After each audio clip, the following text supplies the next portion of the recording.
Good evening, everybody. It's Providence Mayor Brett Smiley with another update today. In just a moment, Colonel Perez will give an update on the investigation, including video that was released. That video was released just a little while ago. If you were here and do not have that video, you can see Camille or Julie, and they can send that to you while we're reporting. Additionally, Camille and Julie are your contact to be on the press distribution list to be advised of future announcements. At this time, I'll introduce Providence Police Chief Colonel Oscar Perez. Thank you, Mayor. And so as the Mayor stated, we're about to show you a video. If we can have the IT officer play it.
Thank you, Joe. So as the Mayor stated, if you don't have these videos, please let us know.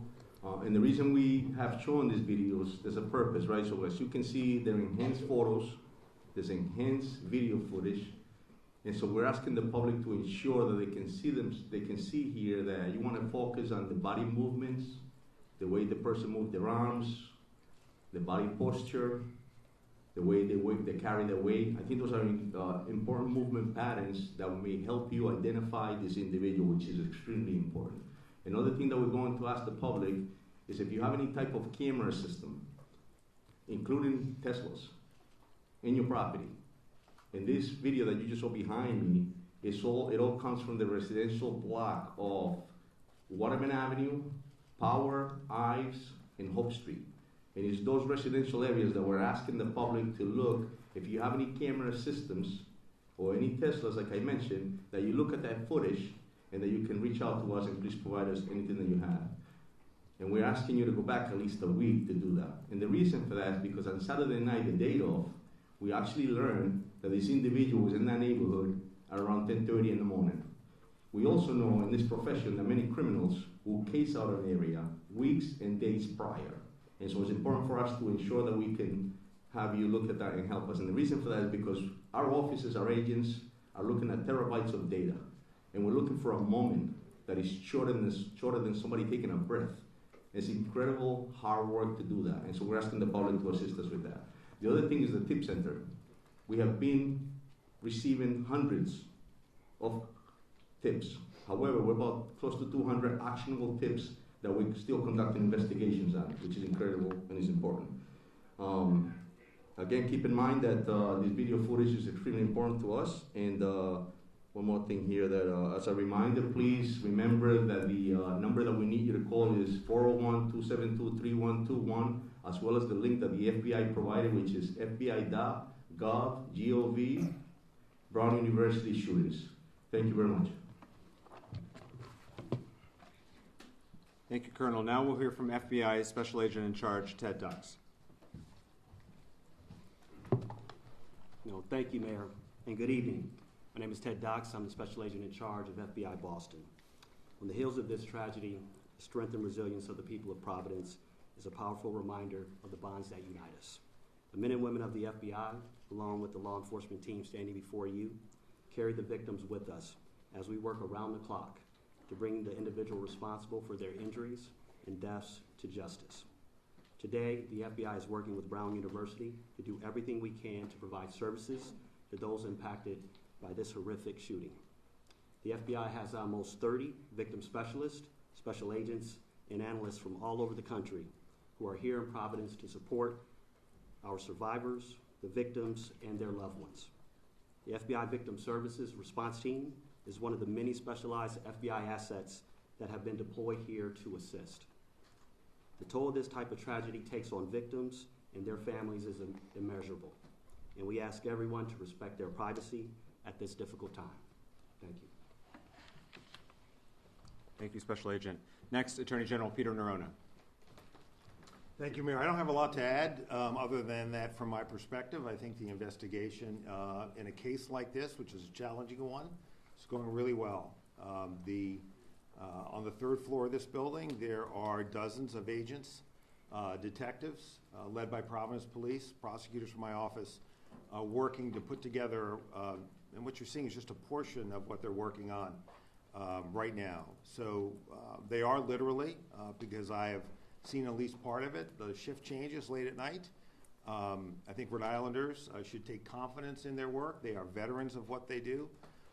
They're smart, they're professional, and they're getting the resources from the mayor and the governor that they need, the state police as well, to get this job done, and I'm confident they're going to be able to do that. Just need a little bit of patience, as hard as it is to say that in this really horrible context. Thank you. Thank you, General. Governor Dan McKee for an update now.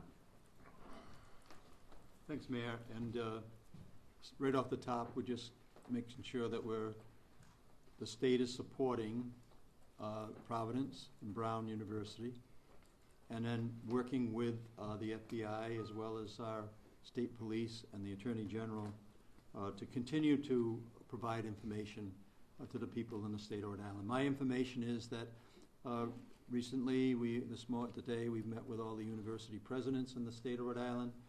We know that we want to start a working group that will talk about enhancing the safety issues. And you'll see shortly that we'll be doing the same thing in terms of the mental health issues. And I think that's important as I'm out and about. We're hearing a great deal of anxiety coming from families and students and the general public. And that's one of the reasons why our state police has supported the Providence schools with presence as school begins and school ends in support of the mayor and his efforts to support the schools. Thank you, Governor. We're also joined tonight by Brown University President Christina Paxson. Thank you, Mayor. I want to begin by thanking the many law enforcement agencies who continue to work around the clock on this case. It's very impressive. I also want to thank the mayor and the governor for their continued support. The primary point that I wanted to address before we get to questions is that Brown is deeply committed to the safety and security and well-being of our community. And I've been deeply saddened to see people questioning that. We understand that as time goes on, there is maybe a natural instinct to assign responsibility for a tragic event like this. Anxiety and fear is very natural, but the shooter is responsible. Horrific gun violence took the lives of these students and hospitalized others. And it's deeply sad and tragic that schools across the country are targets of violence. Brown is no exception. We are cooperating fully with law enforcement, and again, we thank the multiple agencies that have been working so hard day and night with increased patrols to keep our campus safe and to investigate this horrific shooting. Thank you. Thank you, President Paxson. I'll give a couple updates on behalf of the city, and then we'll take your questions. First, as has been discussed many times, we continue to have enhanced police presence throughout the city of Providence to help bolster the confidence and provide a sense of additional security to our residents. Today, we were aided by neighboring municipalities in Central Falls and North Providence with supplemental officers. We're grateful to our neighbors for sticking up and standing up with Providence. The state police continues to be an incredible partner, and I thank the governor and Colonel Weaver for their partnership. Providence Public Schools remain in session. Friday is the last day of school before winter break. Spent some time at our schools again today. As has been the case in the past, the schools in the area of Brown are having regular police presence, and because of the assistance of the Rhode Island State Police, we've been able to provide additional police presence and coverage to other schools in Providence, and we thank them for that. When I was at one of our elementary schools this morning, the faculty were having a brief meeting before kids started to arrive, and in discussion with some of the teachers, I asked how they were doing, and one of the teachers said what I think a lot of us are feeling. She said, you know, it's hard, but I'm putting on a good face for the kids. We need to be here for them. And I think that's how a lot of our residents feel right now, which is that we are taking very tentative steps forward, but we're doing it for one another. And so I do want to thank our educators at this time. They're being asked to go to school right now. Our principals are asked to be going to school right now for the sake of the families and the kids. And at that same school, there was a second grader literally skipping to the front door because he's a second grader, and he doesn't know everything that's going on in this scary world right now. And so the strength of the adults has allowed that little kid to skip to school this morning, and so I want to thank all of my fellow residents of Providence for putting on a strong face for the sake of others at this time. There were questions yesterday, and so I'll also just give a brief update on the health status of the survivors. If folks will recall, there had been 8 hospitalized. 1 has since been discharged. There had been 8 hospitalized. 1 has since been discharged. The 7 that remain in the hospital, 1 is in critical status, 5 in critical but stable status, although healthcare providers report that they are improving, and 1 in stable status. Those are the 7. 1 in critical, 5 in critical but stable, 1 in stable status, and 1 discharged since the last time we made comments about their safety and recovery from the podium. Now we'll open it up to questions. En español, por el jefe de la policía, Pérez, si puede responder nuevamente, repetir un poco de estos videos, en qué áreas se están concentrando, dónde quieren que las personas vean esos videos, y cuánto tiempo antes incluso quieren que reciban o revisen esos videos de vigilancia. Yeah, so the question was if I could just repeat what I stated earlier in English as far as what occurred here, the reasons for the video, and what I was requesting from the public. So, estamos pidiendo al público verdaderamente que el video lo que hicimos fue que lo aumentamos para que vean la manera en cómo camina la persona, cómo mueve sus brazos, los movimientos que tiene. Eso es muy importante para que de pronto nos ayuden a que ellos se identifiquen a esta persona, importantísimo. Lo segundo es que estos videos fueron tomados más que todo en una área residencial que incluye la calle Hope, la calle de la Waterman Avenue, la calle de la Power Street y la calle de la Ive Street. Entonces es importantísimo, estamos pidiendo al público que identifique si tiene sistemas de cámaras, también como vehículos de los Tesla, que tiene ese tipo de data, para que nos los mande a nosotros, importantísimo para nosotros verificarlo, y que vayan una semana atrás del incidente. Porque hay una información que tenemos que esta persona a las 10 de la mañana del sábado fue vista. Chief Perez, you said that you believe this person was in the neighborhood at 10:30. Clarify, you believe that was at 10:30 the morning of the shooting? And what do you believe he was doing there at that time? Correct, and we have video footage of that, and we believe that he was actually casing out this area to commit the crime. That's a pattern that criminals do, and that's what he was doing. Chief, yesterday the FBI described the person that we've been seeing in these images as a suspect. Today the language seems to be person of interest. Can you clarify, do you believe that this person that we're looking at is your shooter, is your shooting suspect? Definitely, he's still a person of interest, and we're still investigating that to be able to get that answer. But we strongly believe definitely there's a suspect in the incident and a person of interest. In the back. Go ahead. An MIT professor died early this morning from gunshot wounds. Does that incident have any potential connection to this investigation? Now that we know of, no.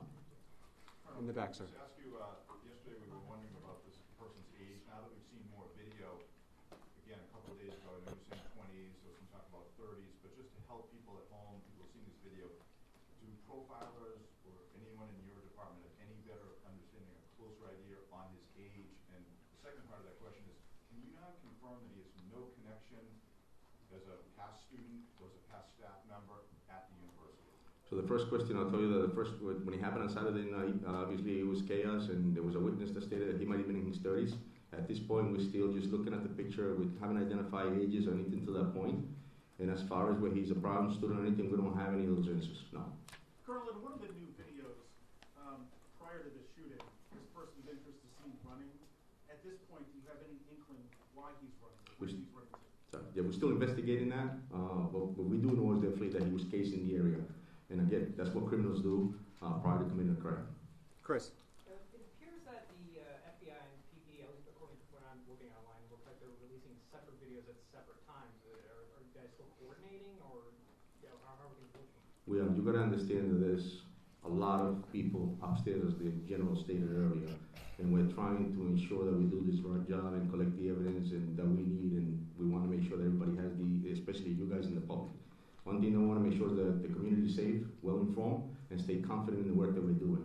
So yes, there was a video that was released, but we also were working on another video, and the purpose of this press conference is to ensure that the public can see those videos showing movements, like I stated earlier, the way a person walks, the way they carry their weight. That's the importance. And so our video, the second video that we showed was the one that we needed to show the public. Just please. in terms of cameras inside and outside the engineering building, are those working at all? And if so, why not release some of those videos? So the video that we showed you came from inside the building, and that's all we had at the moment. That's all we have at this moment. Correct. Inside the No, engineering okay. building, though?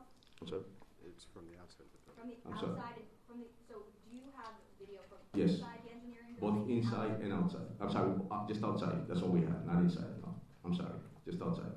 Are they going to be released anytime soon, the ones from inside the building? That was released already. That was the outside of the building. We released that. Yeah, let me just jump here and clarify, okay? So there is, for those of you who've been with us before, and I understand not all of you have been, there is video inside the building. There are cameras inside the building.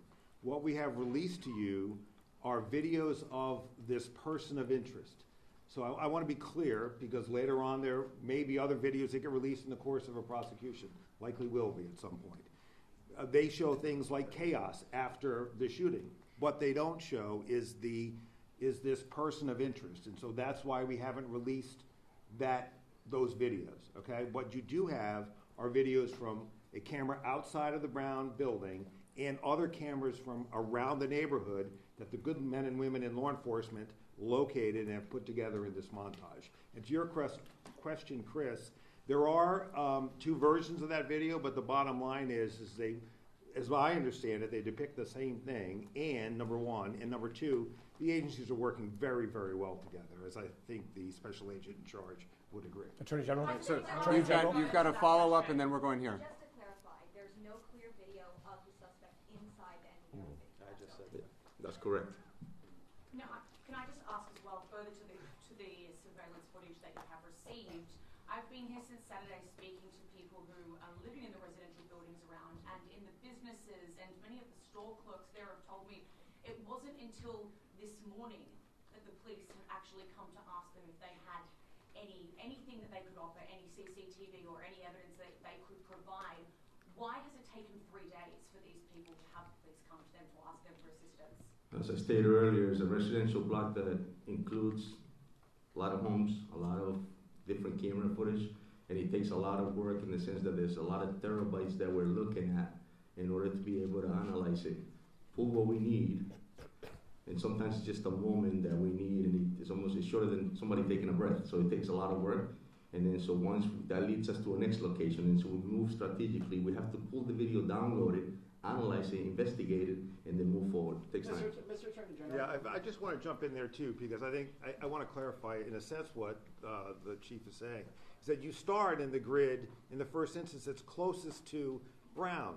it takes a lot of work to canvass that area. And then you build out as you learn more about the path of travel. So it's entirely possible that tomorrow we'll be canvassing places that we haven't canvassed yet because we're working out with the resources that we have. Attorney General, Dan, go ahead. we have a question and a follow-up, right? Yes. My first question, Attorney General, to follow up on my colleague, this is the question I asked on Saturday night, which is, so there's cameras in the hallway, but they don't show the suspect, or Brown is not releasing them, or you're not releasing them to us. How does a multi-million-dollar school not have a bunch of cameras in the hallway? So let me try to explain that. So, as President Paxson knows, there was a major addition put on that building within the last 5 years or so. That is a modern building attached to a much older one in the back. So it doesn't come as a surprise to me, at least, that there are cameras in the newer part of the building. And there is video footage, okay? So there's the back part of the building, old part, and front part, new part. The shooting occurs in the old part, towards the back, out towards Hope Street.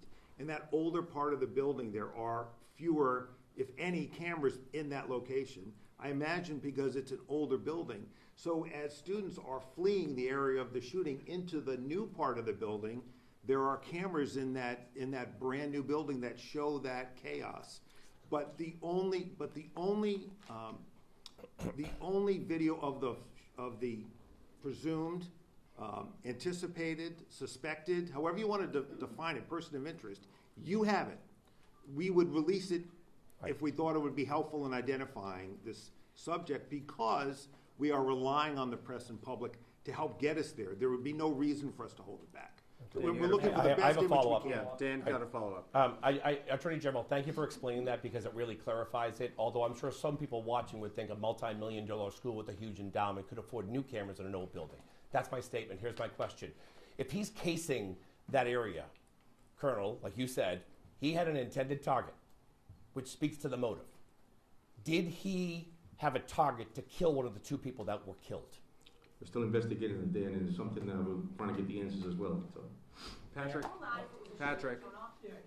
For President Paxson, have you reviewed any communications to Brown before the shooting that revealed any kind of threat of any kind to anyone at Brown? And then since the shooting, I believe some web pages for students or faculty have been taken down. Is that a response to any external threats to anyone in the community? We have been working very closely with law enforcement to provide them with all of the internal to Brown information that they need to do this investigation. It's their investigation, they're the professionals. So we're providing information. We're not in the job of reviewing it for them. I know nothing about web pages being taken down as part of this. It's the first I've heard of it. In the back. Yep. You want people to feel safe. Can you say this person of interest is no longer in Providence, no longer in Rhode Island? Are they out of the state? Do we have any sense at all? I can't speak to the investigation, and if there's a follow-up for either the general or the colonel, I'm sure they'd be happy to answer it. But I'll restate what I've said several times now, which remains true as another day passes. Since the initial call came in at 4:05 p.m. on Saturday, we have not received, and this is now updated with another 24 hours have passed, a single credible, specific threat to the area, to the city related to this event, and as far as I know, to the state. And I know that this is a question that many people are struggling with, and it's difficult conversations that I've had with many, many of my constituents, including a very anxious parent this morning. The best information we have is that there is no credible, actionable, specific threat that has occurred since Saturday.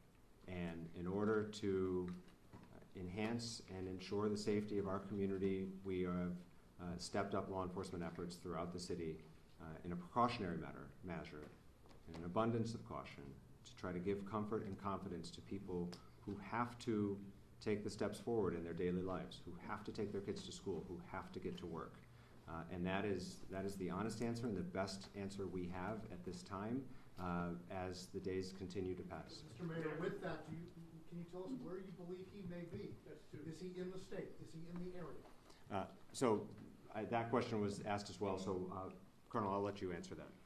Yeah, we'll continue to investigate that. That's not, listen, we're looking for the same answers as the mayor stated. We haven't really received any credible info as far as any other calls of that nature, but I'll tell you that we have enhanced our presence in a part of the city, and we're using every resource we have, and every call that comes in, we're responding to it immediately. Are Pat. you working with any neighboring states? It's Pat, so we're working our way across the room here. Pat. Pat Ford, Coalition Radio. In a case involving a hit-and-run accident in the vicinity of Brown University that was litigated by the Office of Attorney General Nerone in 2023, Brown University Police Detective John Remke stated that the university maintains several thousand video surveillance cameras and license plate readers on Brown University campus and surrounding campus. Now, this is in addition, obviously, to the Providence Police Data Center. Attorney General Nerone, your department litigated that case, ostensibly giving your department a thorough understanding of the landscape. Why isn't there more video or metadata, and were those cameras all operational? Yeah, I can't speak to what was operational or wasn't, but I will say this, that, and I've answered this question a few times today, and I'll try to do my best to answer it again. So somebody reported, it might have been the Globe, that there are 800 cameras or so on the campus. It might have been the Globe. 1,200? But this building is on the very edge of the campus. If you know, I know that building well. I had two sons who spent a good chunk of their lives there. It's at the very edge of the campus. It's not in the heartland of the campus. It's not the green. And there are several greens. It's not any of the 3 greens as I remember them. So it's right on the edge of the campus, and where the shooting took place is at the very edge of that building on the edge of the campus. And so, as those of you who know Providence know, you are very quickly into a residential neighborhood, which is why the video footage you're seeing of this defendant's, person of interest movements, are pre and post shooting are in that neighborhood. So the building is on the edge of the Brown campus. Where the shooting took place is at the edge of that building, and then you're very quickly into a residential neighborhood. There is no footage. I'll try to say it again. There is no footage that depicts this individual that would be useful in identifying him that we have not released to you. And I think you can tell from, frankly, the not very helpful quality of the initial footage that our standard is pretty low. If we thought it was at all helpful, we would have and will release it. John. Follow-up question, real quick follow-up. Colonel, does Brown Go University or the federal government employ Stingray or any other mass surveillance equipment in and around the Brown University campus? And again, remember that the Brown University detective said that these applied and said that these cameras extend to the neighborhood. So the other question is, does mass surveillance by Brown University end at campus borders, or is there anything in the Thayer Street community, downtown area, or anywhere else in the community? You asked me this question last night, Pat, and I don't have any knowledge of those systems. Respectfully, Mayor, I'm not asking you, I'm asking the Attorney General or the FBI. Okay. Yeah, there is no mass surveillance. Well, first of all, I'm not sure what mass surveillance means, Pat, but by any standard, I wouldn't describe it as mass surveillance by Brown University. There are cameras that they have in place in an effort to protect their students.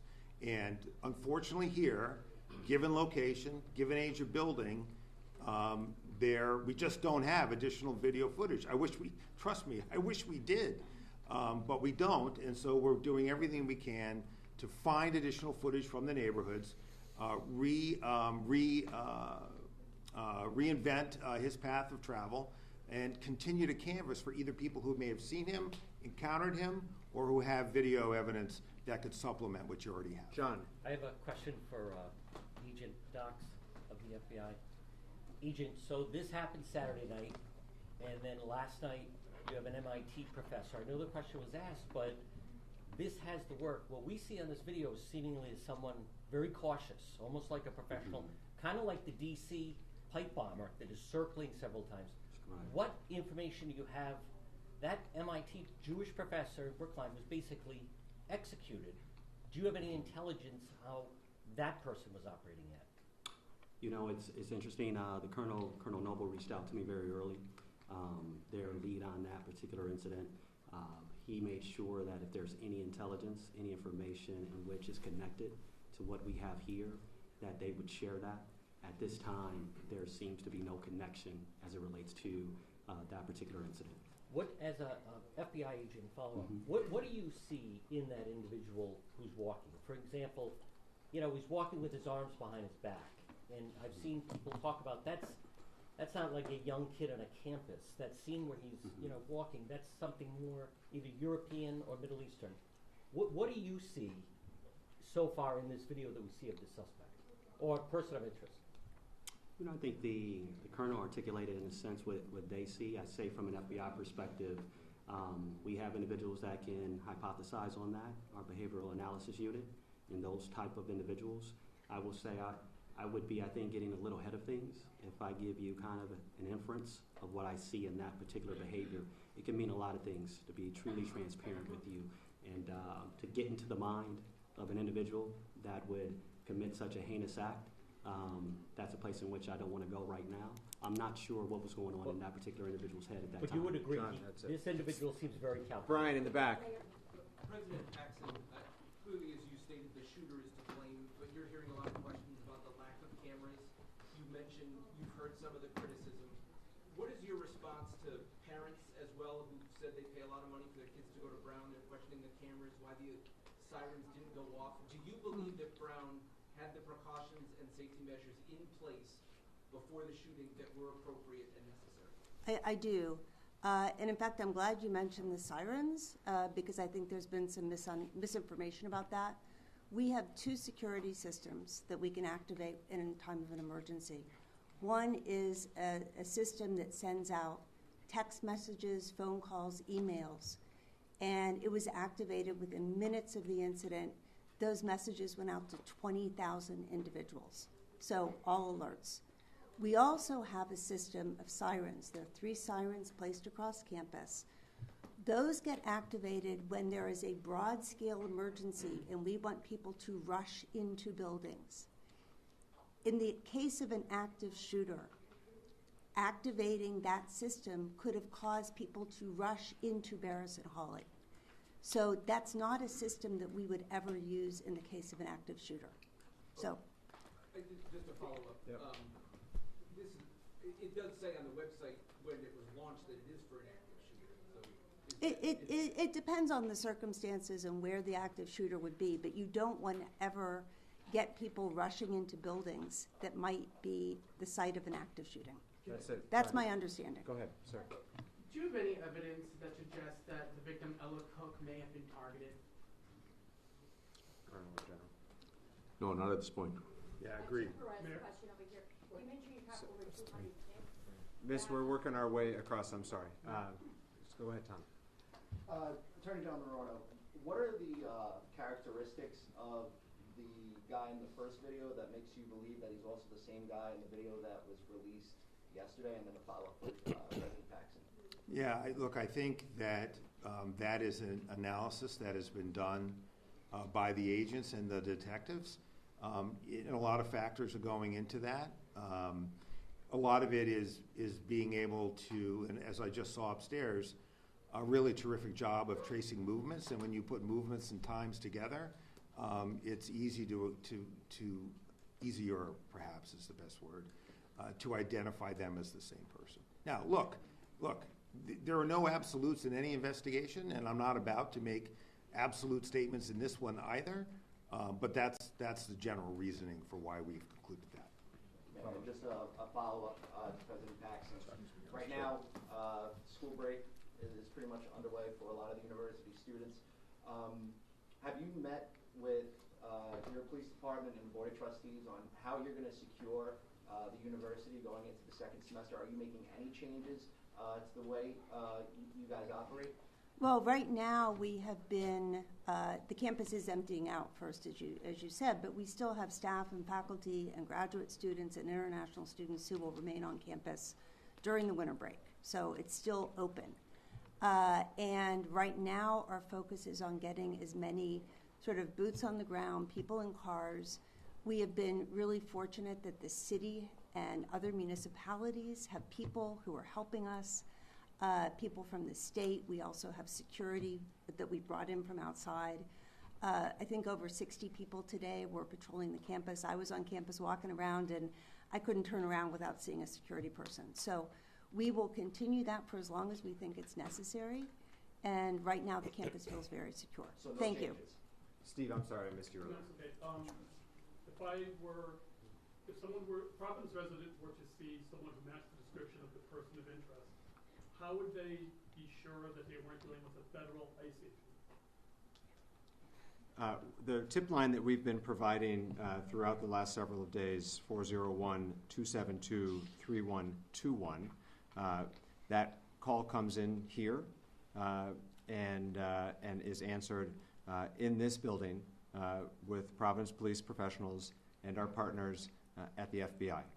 That is who's manning the phones, that is who's processing the tips, and we are encouraging anybody who has relevant information to please use that tip line, and they should know that that's who's on the other end of the phone.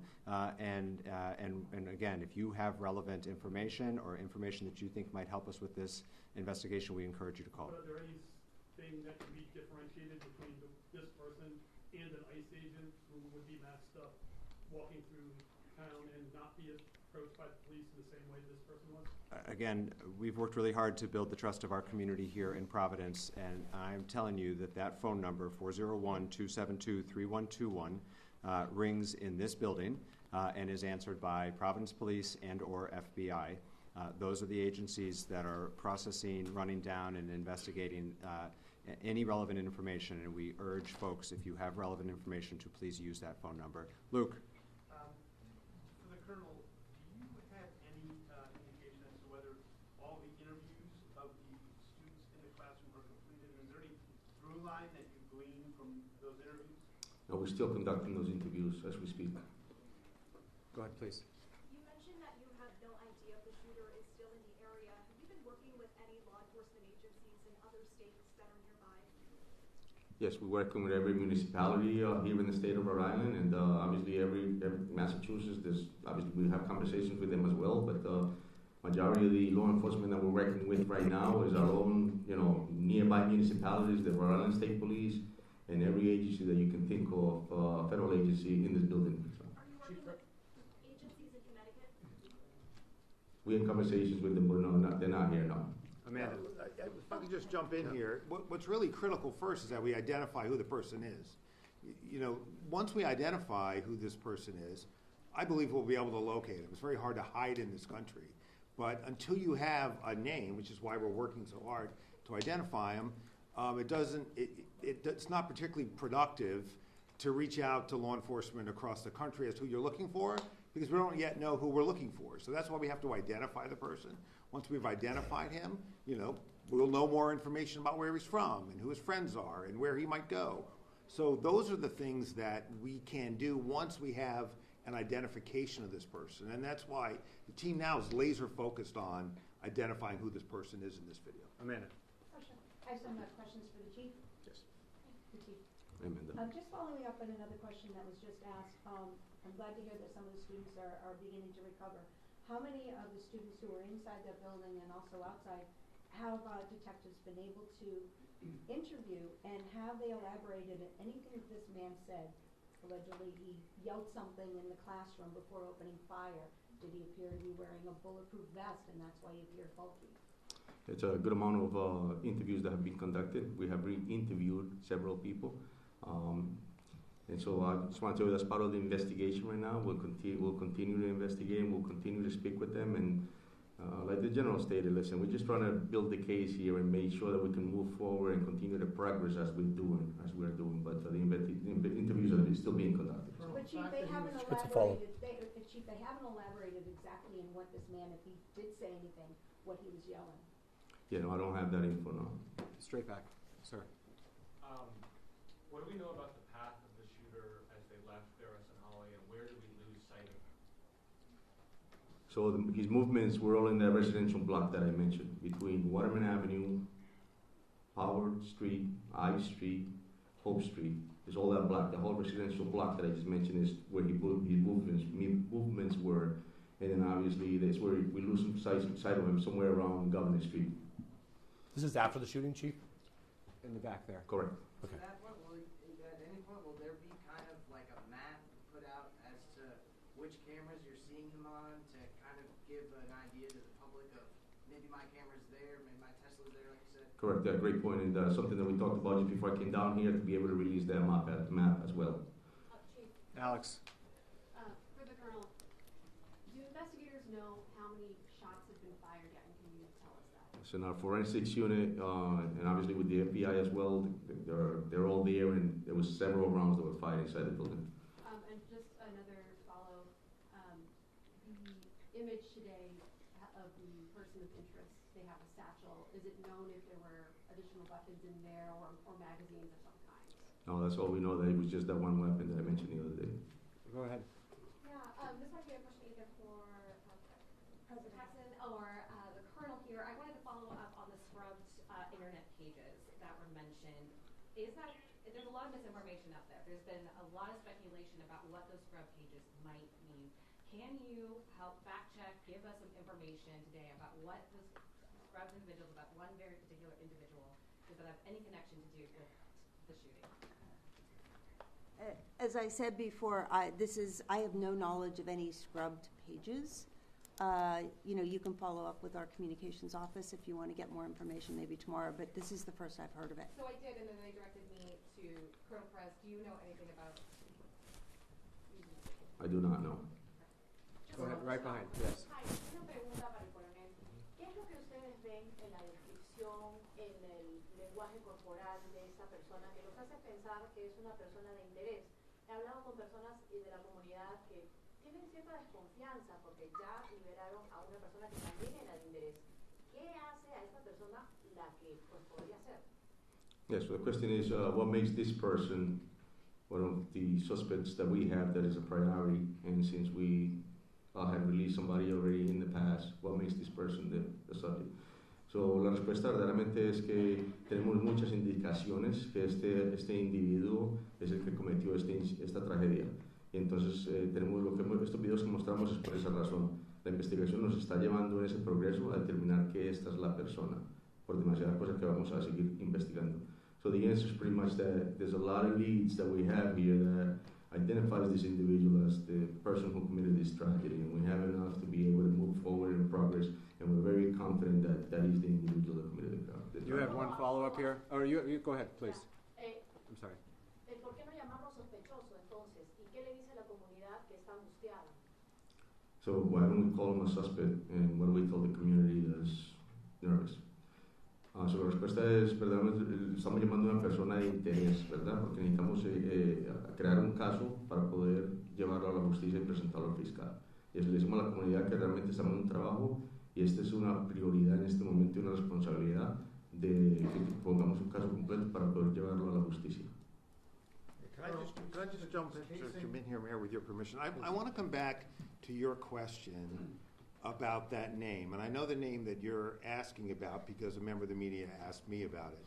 I am familiar with it. I wasn't familiar with it when the media member asked me about it. I think it was either CBS or NBC. I asked my team about it. And I think this is an area where caution is really necessary. There are lots of reasons why a page might be taken down, particularly if there's chatter out there about, to your question, Amanda, about words that were spoken. It's easy to jump from someone saying words that were spoken to what those words are, to a particular name that reflects a motive targeting a particular person. That's a really dangerous road to go down. Really dangerous. If that name meant anything to this investigation, we would be out looking for that person. We would let you know we were looking for that person. You know, again, I think it's just a really dangerous road to go down. I know that in today's age, there are lots of things that people read into things. It's just a dangerous thing to do. And I would leave it to us to identify persons of interest and let us run them down. What the public can do for us today is help us figure out who this guy is.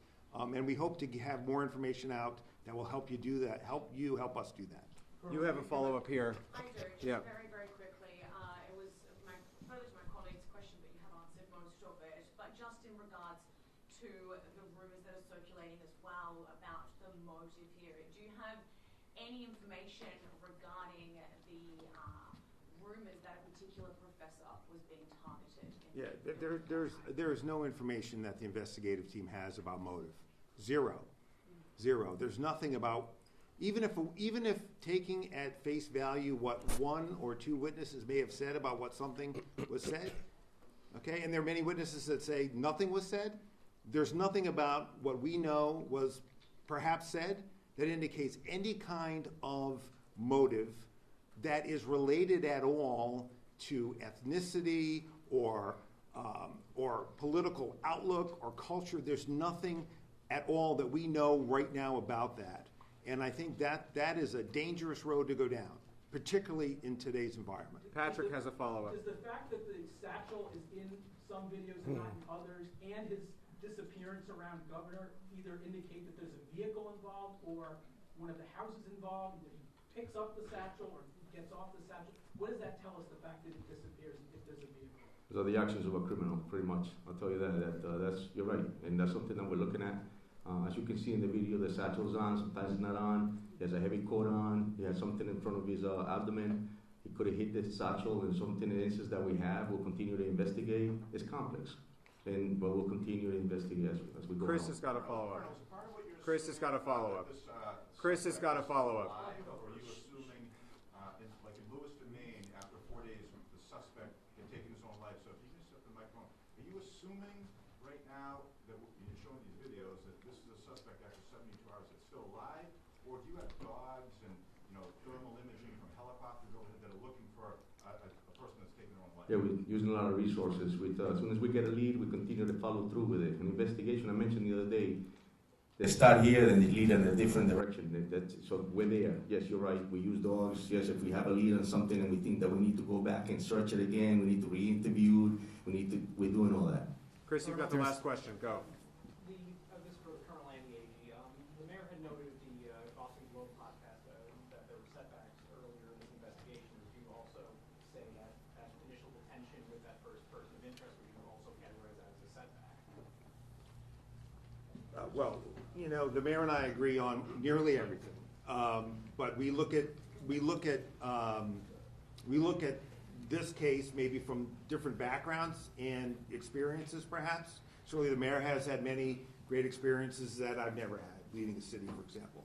Well, I would not characterize it as a setback. The way I would characterize it is, it was a lead that had to be run to ground.